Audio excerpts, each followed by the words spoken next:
అయితే ప్రభు బిడ్డలారా, యేసయ్య కొరకు మీరు ఎంత ప్రయాసపడ్డారో, మీరు పడిన ప్రయాసం అంతా దేవుని జ్ఞాపకాలనే బంగారు చెప్పులో దేవుడు దాచిపెట్టాడు.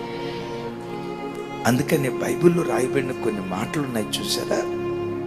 పరిశుద్ధులకు మీరు చేసిన పరిచర్య మరచిపోవటానికి ఆయన అన్యాయస్తుడైన దేవుడు.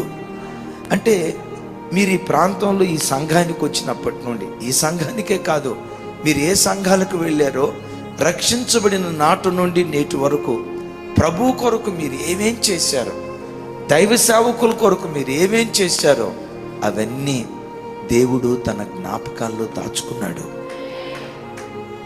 యేసయ్య ఎంత మంచి దేవుడు అంటేనమ్మా, నాకు ఆ మాట చెప్పటానికి ఒళ్ళు పులకరిస్తుంది. ఆయన ఎంత గొప్ప దేవుడో, ఎంత కృతజ్ఞత మనసు కలిగిన వాడో. బైబిల్లో రాయబడిన మాట, ప్రవక్త అని ప్రవక్తను చేర్చుకుని ఆయన నామం పేరిట గిన్నెడు చన్నీళ్ళు ఇచ్చిన దాన్ని కూడా మనసులో ఉంచుకొని దానికి కూడా ప్రతిఫలం ఇచ్చే మనసున్న మహా గొప్ప దేవుడు. ఏమిస్తే గిన్నెడు చన్నీళ్ళు ఇస్తే, పాపం అక్కకి వేడి చేసేంత ఓపిక లేదు, ఆ నీళ్లు వేడి చేసేంత ఓపిక లేదు, చన్నీళ్ళు ఇచ్చింది. రైట్, వింటున్నారా? ఆ చన్నీళ్ళు ఇచ్చినా కూడా దాన్ని కూడా దేవుడు ఏం చేస్తాడంట?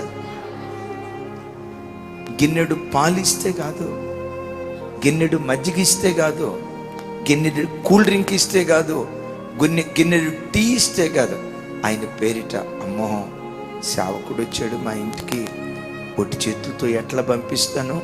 నీ ఇంట్లో ఏమీ లేకపోయినా గ్లాసుడు నీళ్లుంటే ఆ గ్లాసుడు నీళ్లు సేవకుడికి ఇస్తేనట, దాన్ని కూడా మనసులో ఉంచుకొని దానికి కూడా దేవుడు ప్రతిఫలం ఇస్తాడంట. నేను ఒక్క మాట అంటా తల్లి, గ్లాసుడు మంచినీళ్ళు ఇస్తేనే మర్చిపోడే. క్రైస్తవులుగా మన జీవితంలో ఎక్కువ శాతం మనం తిన్నా తినకపోయినా ప్రతి నెల దేవునికి దశంభాగం ఇచ్చే అలవాటు మనకుంటుంది. రాబడిలో 10వ వంతు ఇచ్చే అలవాటు మనకుంటుంది. 1000 రూపాయలు, 5000 రూపాయలు, 10,000 రూపాయలు, రాబడిలో 10వ వంతు దేవునికి చెల్లించే ఆ మనస్సు, ఆ కృప దేవుడు మనకిచ్చాడు.